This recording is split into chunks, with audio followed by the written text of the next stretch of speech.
Hello, greetings, and welcome once again to a spooky from the study, where I, Matsu Quinox, interdimensional omniversal librarian, tell you a tale to terrify and to thrill.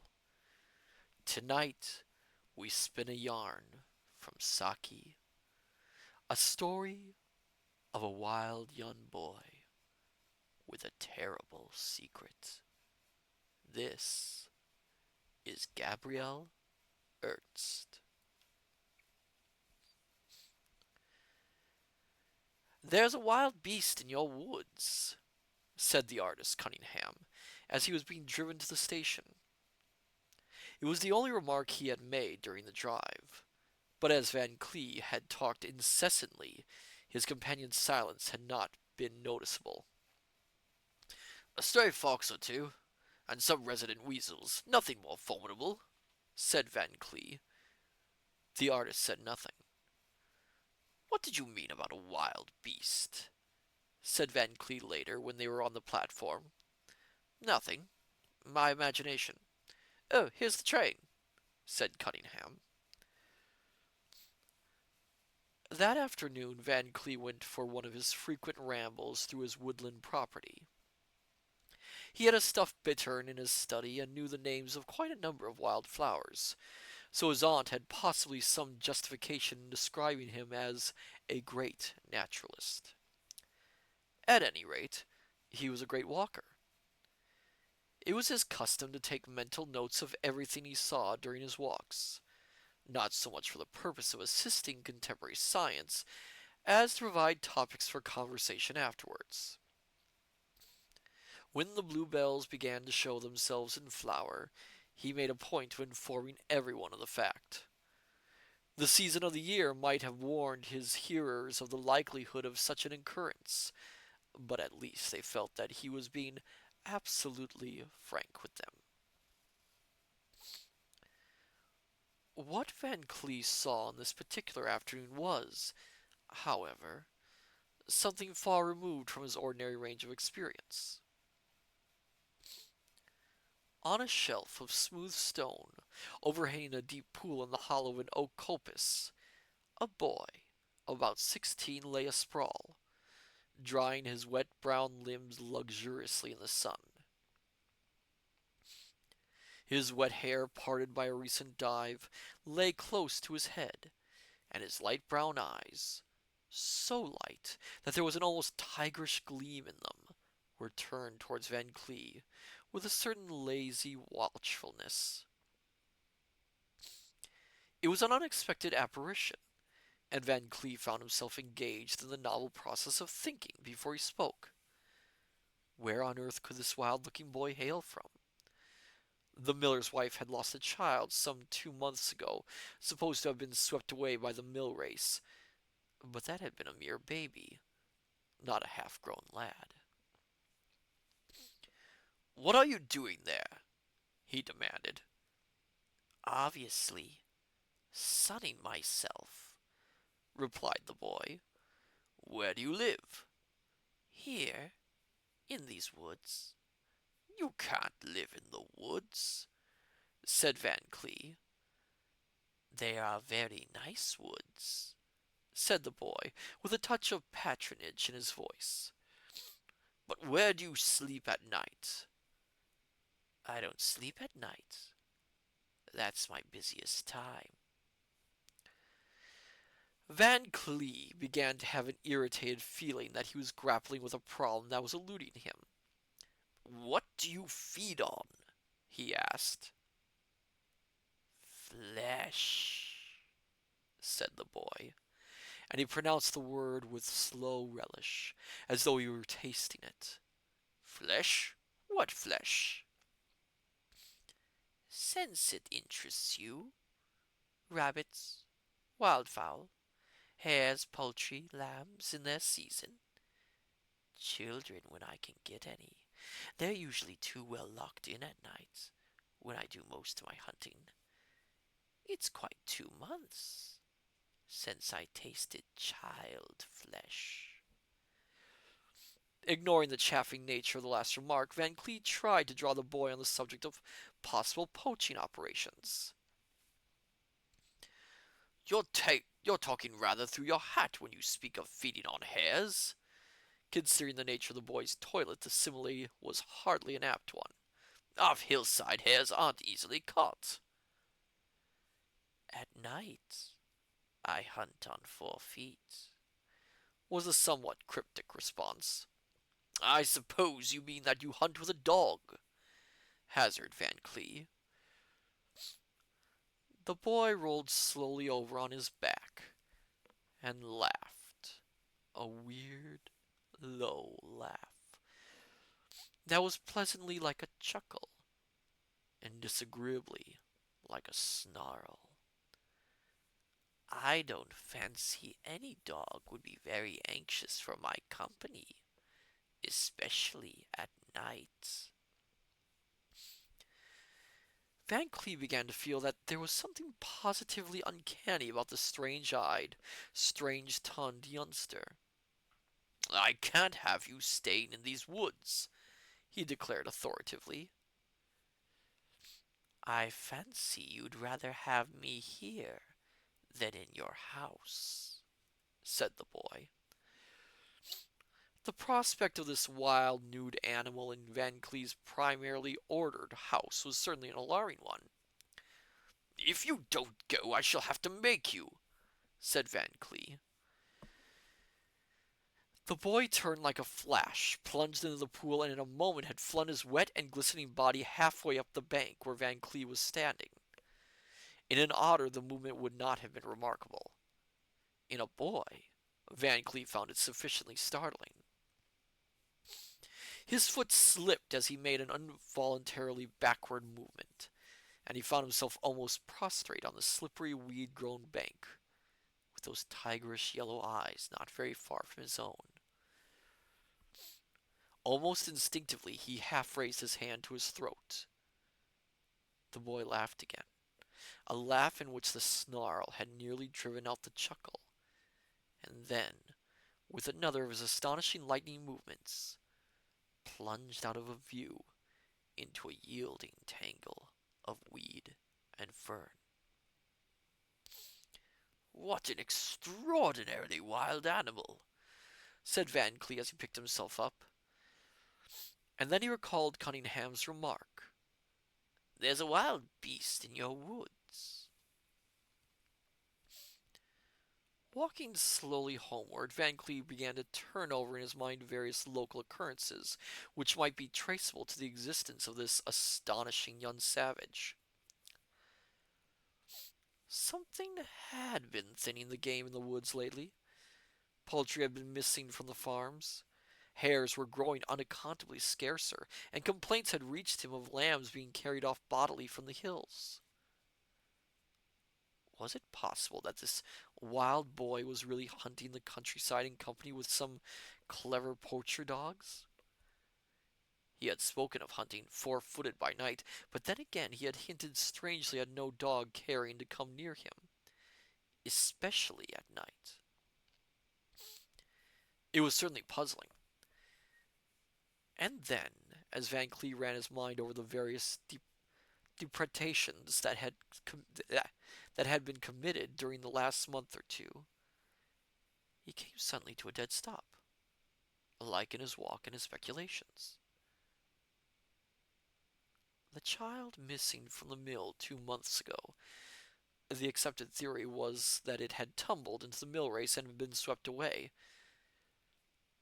But the mother had always declared she had heard a shriek on the hillside of the house, in the opposite direction from the water. It was unthinkable, of course, but he wished that the boy had not made that uncanny remark about child flesh eaten 2 months ago. Such dreadful things should not be said even in fun. Van Clee, contrary to his usual wont, did not feel disposed to be communicative about his discovery in the wood. His position as a parish councillor and justice of the peace seemed somehow compromised by the fact that he was harboring a personality of such doubtful repute on his property. There was even a possibility that a heavy bill of damages for raided lambs and poultry might be laid at his door. At dinner that night he was quite unusually silent. Where's your voice gone to? Said his aunt. One would think you had seen a wolf. Van Clee, who was not familiar with the old saying, thought the remark rather foolish. If he had seen a wolf on his property, his tongue would have been extraordinarily busy with the subject. At breakfast next morning, Van Clee was conscious that his feeling of uneasiness regarding yesterday's episode had not wholly disappeared, and he resolved to go by train to the neighboring cathedral town, hunt up Cunningham, and learn from him what he had really seen that had prompted the remark about a wild beast in the woods. With this resolution taken, his usual cheerfulness partially returned, and he hummed a bright little melody as he sauntered to the morning room for his customary cigarette. As he entered the room, the melody made way abruptly for a pious invocation. Gracefully asprawl on the ottoman, in an attitude of almost exaggerated repose, was the boy of the woods. He was drier than when Van Clee had last seen him, but no other alteration was noticeable in his toilet. "How dare you come here?" asked Van Cleef furiously. "You told me I was not to stay in the woods," said the boy calmly. "But not to come here? Supposing my aunt should see you?" And with a view to minimizing that catastrophe, Van Clee hastily obscured as much of his unwelcome guest as possible under the folds of a Morning Post. At that moment his aunt entered the room. "This is a poor boy." "Oh, this is a poor boy who has lost his way and lost his memory. He doesn't know who he is or where he comes from," explained Van Clee desperately, glancing apprehensively at the waif's face to see whether he was going to add inconvenient candor to his other savage propensities. Miss Van Clee was enormously interested. "Perhaps his underlinen is marked," she suggested. "He seems to have lost most of that, too," said Van Clee, making frantic little grabs at the Morning Post to keep it in his place. A naked, homeless child appealed to Miss Van Clee as warmly as a stray kitten or derelict puppy would have done. "We must do all we can for him," she decided, and in a very short time a messenger, dispatched to the rectory, where a page boy was kept, had returned with a suit of pantry clothes and the necessary accessories of shirt, shoes, collar, etc., clothed, clean, and groomed. The boy lost none of his uncanniness in Van Clee's eyes, but his aunt found him sweet. "We must call him something till we know who he really is," she said. "Gabriel-Ernest, I think. Those are nice, suitable names." Van Clee agreed, but he privately doubted whether they were being grafted onto a nice, suitable child. His misgivings were not diminished by the fact that his staid and elderly spaniel had bolted out of the house at the first incoming of the boy, and now obstinately remained shivering and yapping at the farther end of the orchard, while the canary, usually as vocally industrious as Van Clee himself, had put itself on an allowance of frightened cheeps. More than ever he was resolved to consult Cunningham without loss of time. As he drove off to the station, his aunt was arranging that Gabriel-Ernest should help her to entertain the infant members of her Sunday school class at tea that afternoon. Cunningham was not at first disposed to be communicative. "My mother died of some brain trouble," he explained, "so you will understand why I am averse to dwelling on anything of an impossibly fantastic nature that I may see or think that I have seen." "But what did you see?" persisted Van Clee. What I thought I saw was something so extraordinary that no really sane man could dignify it with the credit of having actually happened. I was standing the last evening I was with you, half hidden in the hedge growth by the orchard gate, watching the dying glow of the sunset. Suddenly I became aware of a naked boy, a bather from some neighboring pool, I took him to be, who was standing out on the bare hillside also watching the sunset. His pose was so suggestive of some wild faun of pagan myth that I instantly wanted to engage him as a mortal, and in another moment I think I should have hailed him. But just then the sun dipped out of view, and all the orange and pink slid out of the landscape, leaving it cold and grey. And at the same moment an astonishing thing happened. The boy vanished too. What, vanished away into nothing? Asked Van Clee excitedly. No, that's the dreadful part of it, answered the artist. On the open hillside where the boy had been standing a second ago stood a large wolf, blackish in color, with gleaming fangs and cruel yellow eyes. You may think... But Van Clee did not stop for anything as futile as thought. Already he was tearing at top speed toward the station. He dismissed the idea of a telegram. Gabriel-Ernest is a werewolf was a hopelessly inadequate effort at conveying the situation. And his aunt would think it was a code message to which he had omitted to give her the key. His one hope was that he might reach home before sundown. The cab which he chartered at the other end of the railway journey bore him with what seemed exasperating slowness along the country roads, which were pink and mauve with the flash of the sinking sun. His aunt was putting away some unfinished jams and cake when he arrived.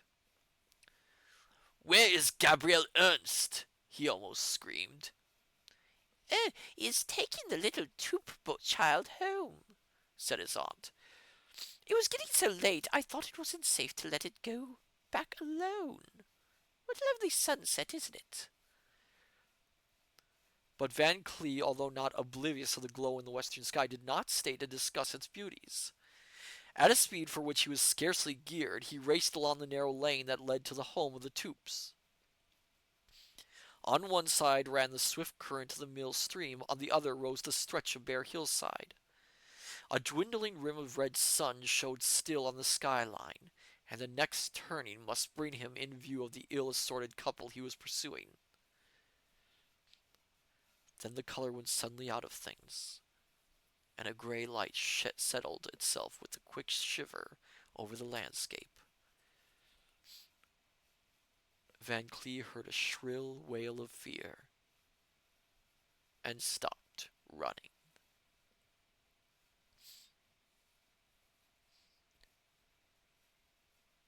Nothing was ever seen again of the Tube child or Gabriel-Ernest, but the latter's discarded garments were found lying in the road, so it was assumed that the child had fallen into the water and that the boy had stripped and jumped in a vain endeavor to save it.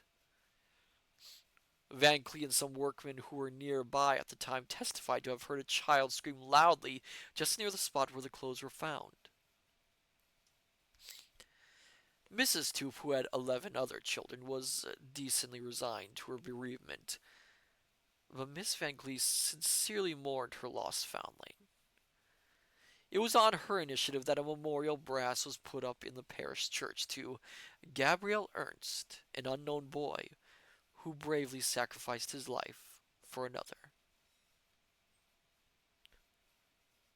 Van Clee gave way to his aunt in most things, but he flatly refused to subscribe to the Gabriel-Ernest Memorial.